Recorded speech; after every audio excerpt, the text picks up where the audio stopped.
Hi guys welcome to our channel. నా పేరు నవీన్. మీరు చూస్తున్నారు light your brain YouTube channel. ఈరోజు మన topic either case neither case in equality. ఈ టాపిక్ చాలా మందికి చాలా కన్ఫ్యూజన్గా ఉంటుంది. ఆ కన్ఫ్యూజన్ని క్లియర్ చేయడానికి ఈ వీడియో. మనం చూస్తే ఐదర్ కేస్ జనరల్గా ఐదర్ కేస్కి ఒక జనరల్ ఎగ్జాంపుల్ ఇవ్వాలంటే, ఫర్ ఎగ్జాంపుల్ ఒక క్లాస్లో ఇద్దరు మెంబర్స్ మాత్రమే ఉన్నారు. అయితే ఎగ్జామ్ అయ్యాయి అండ్ ర్యాంక్స్ ఇస్తారు కదా, ఫస్ట్ ర్యాంక్ సెకండ్ ర్యాంక్ అట్లా. సో ఈ క్లాస్లో జస్ట్ ఇద్దరు మాత్రమే ఉన్నారు కాబట్టి 1 అండ్ 2 ర్యాంక్స్ మాత్రమే ఉంటాయి. ఫర్ ఎగ్జాంపుల్ నేను నా ఫ్రెండ్ ఓన్లీ ఇద్దరమే ఉన్నాం మా క్లాస్లో. ఒక ర్యాండమ్ పర్సన్ నన్ను "నీకు ర్యాంక్ ఎంత వచ్చింది" అని అడుగుతాడు. ఇంకా రిజల్ట్స్ రాలేదు. నేనేం చెప్పొచ్చు?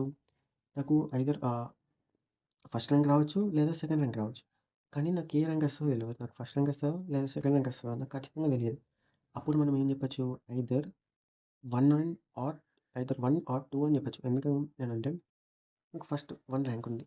1 ర్యాంక్ వస్తదా అని ఖచ్చితంగా చెప్పొచ్చా? చెప్పలేం. సెకండ్ ర్యాంక్ వస్తదా అని ఖచ్చితంగా చెప్పొచ్చా? చెప్పలేం. అలాంటప్పుడు ఓన్లీ వస్తే ఫస్ట్ ర్యాంక్ వస్తది లేదా సెకండ్ ర్యాంక్ వస్తది. ఈ రెండిట్లోనే ఏదో ఒకటి అయితది కాబట్టి అప్పుడు మనం యూజ్ చేయొచ్చు ఐదర్ కేస్‌ని.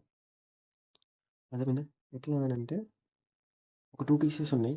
ఆ 2 కేసెస్‌లో నువ్వు ఏదో ఒక కేస్ అయితదని నీకు ఖచ్చితంగా తెలుసు. కానీ ఏ కేస్ అయితదని నీకు ఖచ్చితంగా తెలియదు. అలాంటప్పుడు నువ్వు ఏం చేయొచ్చు అంటే ఐదర్‌ని యూజ్ చేయొచ్చు. అంటే నీకు either first rank are second rank వస్తది అని అట్లా చెప్పొచ్చు. ఫస్ట్ ర్యాంక్ వస్తదని ఖచ్చితంగా చెప్పలేవు. సెకండ్ ర్యాంక్ వస్తదని ఖచ్చితంగా చెప్పలేవు. కానీ ఈ రెండిట్లో మాత్రం నీకు ఏదో ఒక ర్యాంక్ వస్తదని తెలుసు కాబట్టి నువ్వు either 1 or 2 either first or second rank వస్తాయని చెప్పొచ్చు. అట్లా. ఇంకొక ఎగ్జాంపుల్ చెప్పాలంటే నువ్వు స్కూల్‌లో ఉన్నావు. నేను పికప్ చేసుకోవడానికి మీ మమ్మీ లేదా మీ డ్యాడీ వస్తారు. మీ ఫ్రెండ్ అడిగిండు. "అరే! నేను పికప్ చేసుకోవడానికి ఎవరొస్తార్రా" అని. నీకు తెలియదు. మీ డ్యాడీ వస్తారా? మీ మమ్మీ వస్తారా? నీకు తెలియదు. కానీ వీళ్ళిద్దరిలో ఎవరో ఒకళ్ళు వస్తారని నీకు తెలుసు. అంటే కన్ఫర్మ్‌గా చెప్పలేవు నువ్వు. మీ మమ్మీ వస్తదా? లేదా మీ డ్యాడీ వస్తదా? నువ్వు కన్ఫర్మ్‌గా చెప్పలేవు. కానీ వీళ్ళిద్దరిలో ఎవరో ఒకరు మాత్రం వస్తారని తెలుసు. అలాంటప్పుడు నువ్వు ఐదర్ యూజ్ చేసుకోవచ్చు. ఎట్లా? Either my mom or my dad pick up me అట్లా చెప్పొచ్చు. అంటే మమ్మీ వస్తదో ఖచ్చితంగా తెలియదు. డ్యాడ్ వస్తాడా? ఖచ్చితంగా తెలియదు. అప్పుడు నువ్వు ఏం చెప్పొచ్చు? అంటే ఏం లేదు. నువ్వు ఖచ్చితంగా తెలియదు. మమ్మీ వస్తదని ఖచ్చితంగా తెలియదు. డ్యాడీ వస్తాడని ఖచ్చితంగా తెలీదు. కానీ వీళ్ళిద్దరిలో ఎవరో ఒకళ్ళొస్తారు. వీళ్ళిద్దరిలో ఎవరో ఒకళ్ళొస్తారు అని ఖచ్చితంగా తెలిసిందనుకో, ఇలా ఐదర్ చూసుకోవచ్చు. ఐదర్ యూజ్ చేయొచ్చు. అంతే. ఇది బేసిక్ కాన్సెప్ట్. మనము ఇప్పుడు ఇన్‌ఈక్వాలిటీ టాపిక్ గురించి మాట్లాడుతున్నాం కాబట్టి, ఇన్‌ఈక్వాలిటీ టాపిక్ ప్రకారం చూద్దాం. ఏ ఇలా ఉందనుకోండి. A is greater than or equal to B అన్నాను. అంటే ఈళ్ళో ఏమున్నాయి? A is greater than B ఉంది. ఏ ఈక్వల్ టు బి ఉంది. దీని మీనింగ్ ఏంటి అనంటే, ఏ గ్రేటర్ దెన్ బి అన్నా గావచ్చు, ఏ ఈక్వల్ టు బి అన్నా గావచ్చు. కానీ ఈ రెండిట్లో ఏదో ఒకటి అయితదని తెలుసు. కానీ ఏదైతదో ఖచ్చితంగా తెలవదు. అలాంటప్పుడు ఇది యూజ్ చేస్తాం. A is greater than or equal to B. ఇది బేసిక్ కాన్సెప్ట్. ఇప్పుడు మనము ఇన్‌ఈక్వాలిటీలో ఈ ఐదర్ కేస్‌లు ఎలా యూజ్ చేయాలో చూద్దాం. ఇన్‌ఈక్వాలిటీ టాపిక్‌లో. ఓకే. 3 కండిషన్స్ ఉంటాయి. ఐదర్ కేస్ కరెక్ట్ కావడానికి. ఐదర్ కేస్ అవ్వడానికి 3 కండిషన్స్ ఉంటాయి ఇన్‌ఈక్వాలిటీ. మీకు ఇన్‌ఈక్వాలిటీలో ఇట్లా కంక్లూజన్ 1, కంక్లూజన్ 2 ఇట్లా 2 కంక్లూజన్స్ ఇస్తాం. Like A greater than be something ఏదో ఒకటి ఇచ్చాను నేను. ఇలా ఇచ్చాను. అప్పుడు మీకు ఈ 3 కండిషన్ ఫాలో అయినాయనుకోండి. అప్పుడు ఐదర్ అయిద్ది. ఓకేనా? కండిషన్ ఏంటి అంటే కంక్లూజన్స్ ఫాల్స్ అవ్వాలి. అంటే కంక్లూజన్ 1 ఫాల్స్ అవ్వాలి. కంక్లూజన్ 2 ఫాల్స్ అవ్వాలి. అప్పుడు ఏమైతది? అంటే ఒకటైతే ఓకే. పాస్ అయింది. ఈ 3 పాస్ అయితే అప్పుడు ఐదర్ అయింది. ఏంటి ఫస్టు మనకి పాస్ అవ్వాల్సింది ఏంటంటే 2 కంక్లూజన్స్ ఫెయిల్ అవ్వాలి. 2 కంక్లూజన్ ఇది ఫెయిల్ అయింది. ఇది ఫెయిల్ అయింది. అప్పుడు మనం ఐదర్ కేస్ అయ్యే ఛాన్స్ ఉంది. మళ్ళా వేరియబుల్స్ ఏముండాలి ఇక్కడ. ఇట్లా వేరియబుల్స్ అంటే A, B alphabets. A is greater than B ఇట్లా ఏ ఇక్కడ, బి ఇక్కడ ఉంది. ఏ ఇక్కడ ఉంది. బి ఇక్కడ ఉంది. అంటే 2 వేరియబుల్స్ సేమే. అప్పుడు మళ్ళా పాస్ అయినట్టు. మళ్ళా ఫస్ట్ స్టెప్ అయిపోయింది. సెకండ్ స్టెప్ అయిపోయింది. మళ్ళా థర్డ్ స్టెప్ అన్ని పాసిబిలిటీస్ ఇంక్లూడ్ అవ్వాలి. అన్ని పాసిబిలిటీస్ ఇంక్లూడ్ అవ్వడం ఏంటి అంటే ఏంటి అనంటే ఓకే. ఇది నేను నీకు ఫర్దర్‌గా చెప్తాను. ఇప్పుడు ఐదర్ కేస్‌లో 3 టైప్స్ ఆఫ్ క్వెషన్స్ వస్తాయి. లైక్ ఫస్ట్ ఇట్లా A is greater than B is less than B ఇలా ఉందనుకోండి. ఏం చేశారు? ఇది చెక్ చేశారు. అన్‌ఫాలో అయింది. ఇది చెక్ చేశారు. అన్‌ఫాలో అయింది. సో, ఇప్పుడు మీరు ఇవి 2 కలిపి చెక్ చేయాలి. ఇది ఫస్ట్ టైప్ చెప్తున్నాను నేను. ఐదర్ కేస్‌లో ఫస్ట్ టైప్. అంటే ఫస్ట్ టైప్ ఇలాంటి క్వెషన్ వచ్చే ఛాన్సెస్ ఉంది. ఇలా ఉంది. ఫస్ట్ చెక్ చేశారు రాంగ్ అయింది. మనకు తెలుసు కదా ఫస్ట్ ఐదర్ కావాలంటే ఫస్ట్ స్టెప్ ఏం కావాలి? 2 ఫాల్స్ కావాలి. 2 ఫాల్స్ అయినాయి అనుకోండి. నేను ఫస్ట్ టైప్ చెప్తున్నా. 2 ఫాల్స్ అయినాయి అనుకోండి. మళ్ళీ సెకండ్ ఏంటి? Same variables. A, B 2 same variables. మళ్ళా A, B 2 same variable. And third check చేయాలి. థర్డ్‌ది ఎట్లా అంటే ఏ ఇప్పుడు ఇవి 3 కలిపినప్పుడు ఏమైంది? కలిపి చెక్ చేసినాం. ఇవి 3 వచ్చినాయి. ఇప్పుడు మీరు గుడ్డిగా ఐదర్ అని పెట్టేయండి. ఎందుకంటే ఇలా 3 వచ్చాయనుకోండి. ఫస్ట్ ఏంటిది? ఫాల్స్ కావాలి. 2 ఫాల్స్ కావాలి. ఆల్ఫాబెట్స్ ఏముండాలి? ఇక ఇవి 3 ఉన్నాయనుకోండి గుడ్డిగా ఐదర్ అని ఫిక్స్ అయిపోయింది. ఐదర్ అని ఎట్లా ఫిక్స్ అయిపోవాలంటే ఇది ఏ ఆల్ఫాబెట్స్ కన్నా చూడండి. ఇప్పుడు ఏ, బి ఉంది. మీరు ఏని 9 ఏసుకోండి. బిని 10 ఏసుకోండి. లేదా ఏని 10 ఏసుకోండి. బిని 9 ఏసుకోండి. లేదా 2 10లు ఏసుకోండి. లేదా లేదా ఏని -2 ఏసుకోండి. లేదా దీన్ని -3 ఏసుకోండి. ఏమన్నా చెక్ చేయండి. ఈ మూడిట్లో ఏదో ఒకటి ఉంటది కదా! ఏదో ఒకటి వస్తది. ఈ మూడిట్లో ఉన్నదానికన్నా ఎక్స్‌ట్రా ఏముండదు ఇంకా రాడానికి. నేను చెప్పాను కదా! ఐదర్ అంటే ఏంటి అంటే మనకి మూడిట్లో ఏదొస్తదో తెలవది. కానీ ఏదో ఒకటి వస్తదనమాట అని తెలుసు. అలాంటప్పుడు ఐదర్ యూజ్ చేస్తామని చెప్పాను కదా! ఈ మూడిట్లో ఏదొస్తదో తెలవదు. కానీ ఏదో ఒకటి వస్తదని మాత్రం తెలుసు. అప్పుడు ఐదర్ యూజ్ చేస్తాం. లైక్ ఇప్పుడు మనం ఫస్ట్ ఎగ్జాంపుల్‌లో ఏ 9 అనుకున్నాం. బిని 10 అనుకున్నాం. అప్పుడు ఏమొచ్చింది? ఏ కన్నా బి పెద్దగయింది. అప్పుడు ఈ కేస్ వచ్చింది. అదే ఒకవేళ ఏని 10 అనుకోని బిని 9 అనుకున్నామనుకో అప్పుడు ఏ పెద్దగయితది. ఏ ఈజ్ గ్రేటర్ దెన్ బి అయిద్ది. 2 ఈక్వల్ అయితే ఇది. ఇవి 3 కాకుండా వేరే ఆప్షన్ అయ్యే ఛాన్సెసే లేదు. సో, ఎప్పుడైతే ఫస్ట్ టైప్ ఆఫ్ ఈ ఐదర్ కేస్‌లో చెప్తున్నాను. ఫాల్స్ అయ్యి ఆల్ఫాబెట్స్ ఏమున్నాయి అండ్ 3 సింబల్స్ గనుక వచ్చినాయనుకోండి. అప్పుడు మీరు గుడ్డిగా ఐదర్ కేస్ అని పెట్టేయండి అంతే. అండ్ ఒక దీంట్లో ఒక ఎగ్జామ్షన్ ఉంది. ఏంటి అనంటే ఇలా ఉంది. రెండిట్లో ఒకవేళ గనుక ఈక్వల్ టూస్ వచ్చాయనుకోండి. రెండిట్లో ఈక్వల్ టూస్ గనుక వచ్చాయనుకోండి. లైక్ ఇప్పుడు కలిపామనుకోండి ఏమవుద్ది? ఇలా అవుద్ది. మళ్ళా 2 సార్లు ఈక్వల్ టూస్ ఉన్నాయి. ఇప్పుడు 2 కలిపామనుకోండి ఏమైంది? 2 సార్లు ఈక్వల్ టూస్ వచ్చినాయి. అంటే ఇప్పుడు ఇప్పుడు ఏమైంది? ఈక్వల్ టూ యొక్క ప్రాబబిలిటీ అనేది పెరిగింది. మనం అట్లా చెప్పలేం కదా! ఈక్వల్ టూయే ఎక్కువ వచ్చే ఛాన్సెస్ ఉంది వీటికన్నా అని చెప్పలేం కదా! సో, ఎప్పుడైతే ఇట్లా రెండిట్లో ఈక్వల్ టూ అనేది ఇట్లా వచ్చిందనుకోండి. అప్పుడు అది ఐదర్ కేస్ కాదు. ఇదొక ఎగ్జామ్షను. ఇది గుర్తుపెట్టుకోండి ఎగ్జామ్షను. అప్పుడు ఏమైద్ది అంటే నైదర్ అయిద్ది ఆన్సర్. ఇది గుర్తుపెట్టుకోండి. ఎప్పుడు అనంటే ఇట్లా రెండిట్లో ఈక్వల్ టూ వచ్చి అపోజిట్ సింబల్ వచ్చిందనుకోండి. అప్పుడు నైదర్ అవుద్ది. ఐదర్ కాదు. ఒకవేళ ఓన్లీ ఒక్క దాంట్లోనే ఈక్వల్ టూ ఉందనుకోండి. అప్పుడు ఏమైద్ది అనంటే ఐదర్ అవుద్ది. అంతే. ఎందుకు అనంటే మంచిగా చెప్పాలంటే ఇలా ఉంది. 2 కలిపినప్పుడు ఏమైద్ది? ఇది అవుద్ది. 2 సార్లు ఈక్వల్ టూస్ ఉన్నాయి. ఇప్పుడేంటి ఈక్వల్ టూ అయ్యే పాసిబిలిటీ ఎక్కువుంది. అంటే 2 సార్లు ఈక్వల్ టూస్ ఉన్నాయి. ఇదొకసారే ఉంది. ఇదొకసారి ఉంది. 2 సార్లు ఈక్వల్ టూస్ ఉన్నాయి. దీని పాసిబిలిటీ అనేది పెంచినాం మనం. పెంచడానికి మనమెవరం అట్లా పెంచరాదు కదా! ఇది ఇప్పుడు 50% పాసిబిలిటీ అయింది. ఇది 25 అయింది. ఇది 25 అయింది. దీనికి 50% పాసిబిలిటీ అయ్యే ఛాన్సెస్ ఉంది. సో, మనం అట్లా చెప్పలేం. ఐదర్ అంటే ప్రతిదానికి సేమ్ పాసిబిలిటీ ఉండాలి. ఇప్పుడు ఇట్లుందనుకోండి నార్మల్‌గా ఐదర్ అనుకోండి ఇలా ఉంది. ఒకటే ఈక్వల్ టూ ఉందనుకోండి. మూడిటికి సేమ్ పాసిబిలిటీస్ ఉంటాయి. అంటే ఇట్లా 100ని 3తోని డివైడ్ చేసి 33.33, 33.33 అట్లా 33.33 అన్నిటికి 33.33 వస్తది ఆన్సర్. ఓకేనా? సో, మనకి పాసిబిలిటీస్ అనేది ఇప్పుడు డబుల్ సార్లు ఈక్వల్ టూ వచ్చిందనుకోండి. అప్పుడు ఈక్వల్ టూ యొక్క పాసిబిలిటీ పెరుగుద్ది కాబట్టి మనం నైదర్‌ని యూజ్ చేస్తాం. ఓకేనా? అట్లా ఐదర్ అంటే ప్రతి దాంట్లో సేమ్ పర్సెంటేజ్ ఆఫ్ ప్రాబబిలిటీ ఉండాలి అట్లా. నైదర్ అంటే ఇట్లా 2 నైదర్ అంటే 2 సార్లు ఒకవేళ ఈక్వల్ వస్తే నైదర్ అని పెట్టండి అంతే. మీకు ఏంటి క్వెషన్స్‌కెళ్ళే కొద్దీ ఈజీగా అర్థమైద్ది. ఓకేనా? ఓకే. టైప్ 1లో మనం క్వెషన్స్ చూద్దాం. దాన్ని ఇప్పుడు ఏముంది? నెక్స్ట్ మనకి బేసిక్ మెథడ్ తెలుసు కదా! ఇది చెక్ చేయండి. ఏ నుంచి డీకెళ్ళాలి and greater than or equal symbol ఉండాలి ప్రతి దాంట్లో. ఏ ఇక్కడ ఉంది, బి ఇక్కడ ఉంది and greater than equal to ఉంది, గ్రేటర్ దెన్ ఉంది సరిపోదు మనకి. రాంగ్ ఇది. ఎందుకంటే ఇక్కడ నుంచి ఇక్కడికి వెళ్ళట్లేదు. ఎందుకంటే అపోజిట్ సింబల్ ఉంది కదా! ఇట్లా ఉండాలి కదా డైరెక్షన్. కానీ అపోజిట్ సింబల్ ఉంది. So, wrong. డి నుంచి ఏకి వెళ్తుందో చెక్ చేయండి. డి నుంచి ఏకి వెళ్తుంది. సి నుంచి ఏకి వెళ్ళట్లే. రాంగ్. ఫస్ట్ మనం ఏం చెప్పుకున్నాము కండిషన్స్‌లో. ఫస్ట్ 2 ఫాల్స్ అవ్వాలి. 2 ఫాల్స్ అయినాయా? ఐదర్ కావాలంటే కండిషన్స్ చెప్పుకున్నాం కదా 3. 2 ఫాల్స్ అవ్వాలి. 2 ఫాల్స్ అయినాయా? అట్లా 2 ఫాల్స్ అయినాయి. అండ్ 2 ఆల్ఫాబెట్స్ కూడా సేమ్ ఉన్నాయా? సెకండ్ కండిషన్ ఏంటి? 2 ఆల్ఫాబెట్స్ కూడా సేమ్ ఉండాలి. 2 ఆల్ఫాబెట్స్ సేమ్ ఉన్నాయా? సేమ్ ఉన్నాయి. అండ్ మనం ఇవి 2 కలిపితే ఏమైంది? ఇలా వచ్చింది. నేను మీకు చెప్పాను కదా! ఇలా 3 గనుక వస్తే గుడ్డిగా ఐదర్ కేస్‌ని యూజ్ చేయండి అని చెప్పానా? అంతే. ఈ క్వెషన్‌కి ఆన్సర్ ఏంటి? ఐదర్. అంతే. నేను ప్రతిదానికి ఆప్షన్స్ రాయలేదు. ప్రతిదానికి ఇవే ఆప్షన్స్. ఇప్పుడు ఫస్ట్ క్వెషన్ అయిపోయింది కదా! సేమ్ అంతే. ఫస్ట్ ఏం చెక్ చేసాం? చెక్ చేసినాం. ఫస్ట్ ఫాల్స్ అయింది. సెకండ్ చెక్ చేసినాం ఫాల్స్ అయింది. అట్లా. అండ్ థర్డ్‌ది ఫస్ట్ చెక్ చేసిన ఫాల్స్ అయింది. సెకండ్ చెక్ చేసిన ఫాల్స్ అయింది. అండ్ ఆల్ఫాబెట్స్ కూడా సేమ్ ఉన్నాయి. అండ్ 3 ఉన్నప్పుడు నేనేం చెప్పినా? గుడ్డిగా మీరు ఐదర్ కేస్‌ని సెలెక్ట్ చేయండి అని చెప్పినా. ఐదర్ కేసే ఆన్సర్ అంతే. సెకండ్ క్వెషన్ సేమ్ ఆప్షన్స్ అన్నిటికి. సెకండ్ క్వెషన్ జీ నుంచి కేకి వెళ్ళాలి. జీ ఇక్కడ ఉంది, ఇక్కడ ఉంది, కే ఇక్కడ ఉంది. జీ నుంచి గ్రేటర్ దెన్ ఉండాలి, ఈక్వల్ టు ఉండాలి. గ్రేటర్ దెన్ ఇక్కడ ఉంది, ఈక్వల్ టు ఉంది, గ్రేటర్ దెన్ ఇక్కడ లేదు, ఈక్వల్ టు ఇక్కడ ఉంటే ఇది కరెక్ట్ లేదు కాబట్టి రాంగ్. అంటే జీ నుంచి కేకి వెళ్ళాలి. జీ నుంచి జేకి వెళ్ళింది, జే నుంచి కేక్ కూడా వెళ్ళింది అండ్ ఇలాంటి సింబల్ ఒకటి ఉంది ఫ్లోలో సరిపోద్ది. రైటే. ఇలాంటప్పుడు ఐదర్ కేస్ ఫాలో అవ్వదు. మీరు గుడ్డిగా ఇట్లా సేమ్ డిజిట్స్ ఇచ్చి ఇట్లా చేయంగానే డైరెక్ట్ ఐదర్ అని పెట్టొద్దు. ఐదర్ కేస్ ఫాలో కావాలంటే ఫస్ట్ 2 ఫాల్స్ కావాలి. 2 ఫాల్స్ అయినాయి కాలే. సెకండ్ ట్రూ అయింది. So only 2 follows answer. ఓకేనా? ఫస్ట్ మీరు ఏం చేయాలి? 2 ఫాల్స్ అయితేనే మీరు ఐదర్ దాకా ఆలోచించాలి. 2 ఫాల్స్ కాకపోతే ఐదర్ దాకా ఆలోచించాలి. ఓకేనా? థర్డ్ క్వశ్చన్ ఇక్కడ ఏంటి? జెడ్ నుంచి కేకి వెళ్తుంది. జెడ్ ఇక్కడ ఉంది, కే ఇక్కడ ఉంది, వెళ్ళట్లే రాంగ్ అయింది. కే నుంచి జెడ్ కూడా వెళ్ళట్లే రాంగ్ ఉంది. అండ్ సేమ్ లెటర్స్ ఉన్నాయి అండ్ 3 సింబల్స్ ఉన్నాయి. ఇది ఉంది, ఇది ఉంది, ఇది ఉంది. అప్పుడు నేను చెప్పాను గుడ్డిగా ఐదర్ అని క్లిక్ చేయండి. Either option answer either.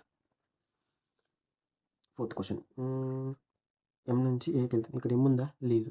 So wrong. అంటే మనకు తెలియదు ఎమ్ ఎవడో మనకు తెలియదు. ఎంకి ఏకి రిలేషనే లేదు. మనకి చెప్పలేము. ఓకేనా? మళ్ళీ ఏ నుంచి ఎంకి కూడా రిలేషనే లేదు. సో మనం చెప్పలేము ఇది అయిద్ది అని. సో ఇప్పుడు రాంగ్స్ అనేవి 2 అండ్ 2 ఆల్ఫాబెట్స్ కూడా సేమ్. అప్పుడు 2 కలిపి చూడండి. నేను మీకు చెప్పాను ఈ 3 సింబల్స్ వస్తే గుడ్డిగా ఐదర్ అని పెట్టేయండి అని చెప్పాను. Either answer. మనకి ఇప్పుడు ఎం ఇక్కడ ఉందా లేదా అవసరం లేదు. ఏదైనా రెండింటి మధ్యలో కంపారిజన్ చేసినప్పుడు ఈ 3 సింబల్స్ కనుక వచ్చినాయి అనుకో, అది ఇక్కడ ఉన్నా లేకపోయినా అప్పుడు ఐదర్ పెట్టాలి. ఇక్కడ ఉన్నా లేకపోయినా ఫస్ట్ అయితే అవి 2 ఫాల్స్ అవ్వాలి. దాని తర్వాత స్టెప్ బై స్టెప్ ఐదర్ దాకా పోవాలి. అది ఇక్కడ ఉన్నా లేకపోయినా. ఓకేనా? Either fourth option. Next question A నుంచి డీకి వెళ్ళాలి. ఏ నుంచి బీకి వెళ్తాను, బీ నుంచి జీకి వెళ్తాను, జీ నుంచి డీకి వెళ్ళట్లేదు. సో ఈ డైరెక్షన్ అని చెప్పేది డి నుంచి ఏకి వెళ్ళాలి. డి నుంచి D is greater than or equal to D నుంచి ఏకి అంటే డి నుంచి జీకి వెళ్తుంది బట్ ఇటు వెళ్ళట్లేదు రాంగ్. అండ్ ఇప్పుడు 2 కలిపి చూడండి. 2 సేమ్ ఉన్నాయి లెటర్స్ కలిపి చూడండి. నేను మీకు చెప్పాను ఎప్పుడైతే ఇట్లా డబల్ ఈక్వల్ టుస్ కనుక వచ్చాయనుకోండి అప్పుడు అది ఐదర్ కాదు, ఐదర్ కాదు, నైదర్ అయితే అని. Answer neither. ఎందుకంటే 2 ఇక్కడ మనకు కావాల్సినట్టే ఈ సింబల్ ఉంది, ఈ సింబల్ ఉంది. అంటే ఏ నుంచి డీకి వెళ్ళినట్టు ఉంది, డి నుంచి ఏకి వెళ్ళినట్టు కూడా ఉంది. కానీ 2 సార్లు ఈక్వల్ టుస్ ఉన్నాయి. ఈక్వల్ టుస్ ఇక్కడ ఉంది, ఇక్కడ ఉంది. అప్పుడు నైదర్ అవుద్ది, ఐదర్ కాదు. ఎందుకంటే ఈక్వల్ టు యొక్క పాసిబిలిటీ పెరుగుద్ది. మనకి ఐదర్ కావాలంటే ప్రతి దాని యొక్క దీని పాసిబిలిటీ, దీని పాసిబిలిటీ, దీని పాసిబిలిటీ సేమ్ ఉండాలి. కానీ ఈక్వల్ టు యొక్క పాసిబిలిటీ పెరుగుద్ది కాబట్టి 2 సార్లు ఈక్వల్ టుస్ ఉంటే నైదర్ పెట్టిన ఆన్సర్. అట్లా. ఓకే. టైప్ 2 ఇప్పుడు మనము ఐదర్లోనే టైప్ 2 చూద్దాం. ఓకేనా? ఏ నుంచి జీకి వెళ్తుంది, ఏ నుంచి బీకి వెళ్తుంది, బి నుంచి జీకి వెళ్తుంది. చూద్దాం. ఎందుకంటే మనకు ఓన్లీ గ్రేటర్ దెన్ సింబల్ ఉండాలి ఫ్లోలో. ఏ నుంచి జీలో ఒకటి కూడా లేదు greater than symbol. So wrong. ఇది ఏ ఈక్వల్ టు జీ అండి. నేను మళ్ళీ రాసాను. A equal to G. A equal to B ఉందా? లేదే లేదు. బి ఈక్వల్ టు ఏ ఉండాలి. ఇది ట్రూ కావాలంటే A equal to B, B equal to G ఇట్లా ఉండాలి. కానీ లేదు. So wrong. 2 ఫాల్స్ అయినప్పుడు ఒకసారి 2 ఆల్ఫాబెట్స్ సేమ్ కదా చూడండి. సేమే. అప్పుడు 2 ఒకసారి కలిపి రాయండి. A greater than or equal to G రాసారా? ఇప్పుడు ఇది చెక్ చేయండి. ఇది చెక్ చేసినప్పుడు ఒకవేళ ఆన్సర్ రైట్ అయిందనుకో అప్పుడు మీరు ఏం చేయాలి అంటే ఐదర్ అవుతుంది ఆప్షన్. ఓకే. ఇది చెక్ చేయండి. Greater than or equal to G ఉందా? ఏ నుంచి బీకి వెళ్తుంది, బీ నుంచి జీకి వెళ్తుంది, రెండిట్లో గ్రేటర్ దెన్ ఈక్వల్ టు ఉంది. ఇది ట్రూ అవుతుంది. అంటే ఏమైంది? ఫస్ట్ చెక్ చేసినప్పుడు ఫాల్స్ అయినాయి, 2 ఫాల్స్ అయినాయి అండ్ ఆల్ఫాబెట్స్ 2 సేమ్ ఉన్నాయి. అప్పుడు 2 కలిపి చెక్ చేయండి. A is greater than or equal to G. ఇది కలిపి చెక్ చేసినప్పుడు రైట్ అయింది. అప్పుడు ఐదర్ అయింది. నేను మీకు ఫస్ట్ ఏం చెప్పాను? ఇట్లా 3 ఉన్నాయి అనుకోండి, ఆల్ఫా అంటే 2 కండిషన్స్ ఫెయిల్ అయ్యి ఇట్లా 3 వస్తే ఐదర్ పెట్టాలి సపరేట్గా. మళ్ళీ ఇప్పుడు ఇట్లా చెక్ చేసిండ్రు. చెక్ చేసినప్పుడు ఈ 2 సింబల్స్ ఉన్నాయి. కానీ ఒకసారి ఆల్ఫాబెట్స్ ఏమున్నాయి కాబట్టి 2 కలిపి రాయండి. A is greater than or equal to G. అప్పుడు చెక్ చేయండి. చెక్ చేసినప్పుడు రైట్ అయిందనుకో అప్పుడు ఐదర్ అయింది. అట్లా. మళ్ళీ ఇది ఏ నుంచి ఎస్కి వెళ్తుంది, ఏ ఇక్కడ ఉంది, ఏ నుంచి డీకి వెళ్తుంది, డి నుంచి. కానీ ఒకదాన్ని గ్రేటర్ దాన్ సింబల్ ఉండాలి. ఈ మూడిట్లో లేదు. So wrong. మళ్ళీ ఏ ఈక్వల్ వేస్తా, ఏ ఈక్వల్ వేస్తా, లేదు రాంగ్. ఇప్పుడు నేను ఏం చెప్పాను టైప్ 2లో 2 కలిపి చెక్ చేయండి. ఎందుకంటే ఆల్ఫాబెట్స్ సేమే. సో ఏ నుంచి ఎస్కి గ్రేటర్ దెన్ ఆర్ ఈక్వల్ ఉండాలి. ఉంది, ఇక్కడ ఉంది, ఇక్కడ ఉంది, అన్నీ గ్రేటర్ దెన్ ఆర్ ఈక్వల్ ఉంది. So right. So either. Type 2లో ఏంటి? ఫస్ట్ మీరు ఒక చెక్ చేస్తారు. ఒకవేళ రాంగ్ వస్తే రైట్ వచ్చిందనుకో మళ్ళీ ఐదర్ దాకా వెళ్ళొద్దు. ఓన్లీ 1 ఫాలోనో, ఓన్లీ 2 ఫాలోనో ఆడ వరకే ఆపేయాలి. ఏ నుంచి ఎస్‌కి. సో, ఏ నుంచి ఎస్‌కి పోయిందా? పోలేదు. పోయింది. బట్ గ్రేటర్ దెన్ సింబల్ అన్నిట్లో ఉంది. సో, రాంగ్ అయింది. ఇది రాంగ్ అయింది. సో, 2 కలిపి చెక్ చేసిల్లు. కలిపి చెక్ చేసినప్పుడు రైట్ అయింది. అప్పుడు ఐదర్. ఇప్పుడు 2 కలిపి చెక్ చేసినప్పుడు రాంగ్ అయిందనుకో అప్పుడు నైదర్ అయితది ఆన్సర్ గుర్తుపెట్టుకోండి. 2 చెక్ కలిపి చెప్పినప్పుడు ఒకవేళ రాంగ్ అయితే నైదర్ అయింది. రైట్ అయితే ఐదర్ అయింది. అంతే. ఇప్పుడు టైప్ 3కి వస్తాం. టైప్ 3 ఏంటి అనంటే సమ్ టైమ్స్ ఏమైద్ది అనంటే డిఫరెంట్ ఆల్ఫాబెట్స్ ఉన్న ఐదర్ కేసెస్ వస్తాయి. అది ఇప్పుడు ఎలాంటి సిచ్యువేషనో చూద్దాం. ఈ సిచ్యువేషన్‌లో ఐ నుంచి జెడ్‌కెళ్తుందా? ఐ ఇక్కడుంది. జెడ్ ఏమో ఇక్కడుంది. ఐ నుంచి ఏకి వెళ్తుంది. జే నుంచి ఎంకి వెళ్తుంది. ఎం నుంచి ఆర్‌కి వెళ్తుంది. ఆర్ నుంచి జెడ్‌కి వెళ్తుంది. బట్ ఒక్కటైనా గ్రేటర్ దెన్ సింబల్ ఉండాలి. ఇక్కడ లేదు. ఇక్కడ లేదు. ఇక్కడ లేదు. Wrong. R equal to I. R ఇక్కడుంది. ఐ ఇక్కడుంది. ఈక్వల్ టు సింబల్స్ ఉండాలి. అన్నిట్లో లేదు. రాంగ్. ఇప్పుడు ఇవి డిఫరెంట్ లెటర్స్. అంటే I equal to Z. I equal to Z. ఇక్కడ కూడా ఐ ఈక్వల్ టు జెడ్ ఉంటే అప్పుడు మనం ఐదర్ కేస్ చెక్ చేయొచ్చు. మంచిగా అబ్జర్వ్ చేస్తే జెడ్ ఈక్వల్ టు ఆర్ అన్నట్టు ఇక్కడ ఉంది కదా! అప్పుడు మనం ఎట్లా చేసుకోవచ్చు? దీన్నే ఈ జెడ్ ప్లేస్‌లో ఆర్ కూడా రాసుకోవచ్చు కదా! ఇట్లా రాసుకోవచ్చు కదా! ఇప్పుడు 2 లెటర్స్ సేమ్ అయినాయి. యాక్చువల్లీ డిఫరెంట్ ఉండే ఫస్టు. కానీ దీని మీనింగ్ సేమ్ కదా! జెడ్ ఈక్వల్ టు ఆర్ అని మనకి స్టేట్మెంట్‌లో మెన్షన్ చేసింది. సో, నేను జెడ్ ప్లేస్‌లో ఆర్ పెట్టిన. ఇప్పుడు చెక్ చేయండి. ఐ నుంచి ఆర్‌కి వెళ్తుందా అంటే ఐ నుంచి ఆర్‌కి వెళ్తుంది. బట్ గ్రేటర్ దెన్ సింబల్ లేదు. సో, రాంగ్ అయింది. R equal to I. R equal to I ఉందా? లేదు. రాంగ్ అయింది. ఇప్పుడు మళ్ళీ సేమ్ మెథడ్. ఏమైంది? ఆల్ఫాబెట్స్ 2 సేమ్ ఉన్నాయి కాబట్టి 2 కలిపి చెక్ చేయండి. ఐ ఐ ఐ నుంచి ఆర్‌కి వెళ్తుంది. Greater than symbol or equal to కూడా ఉండాలి. ఐ నుంచి జేకి వెళ్తుంది. జే నుంచి ఎంకి వెళ్తుంది. ఎం నుంచి ఆర్‌కి వెళ్తుంది. ఇంకా అన్నిట్లో greater than or equal to కూడా ఉన్నాయి. సో, ఇది ప్రూవ్ అయింది. అప్పుడు ఏమైంది? ఐదర్ అయింది. ఒకవేళ ఫాల్స్ అయితే నైదర్ అయింది. ఓకేనా? ఏ నుంచి సికి వెళ్తుంది. కే ఎక్కడుంది?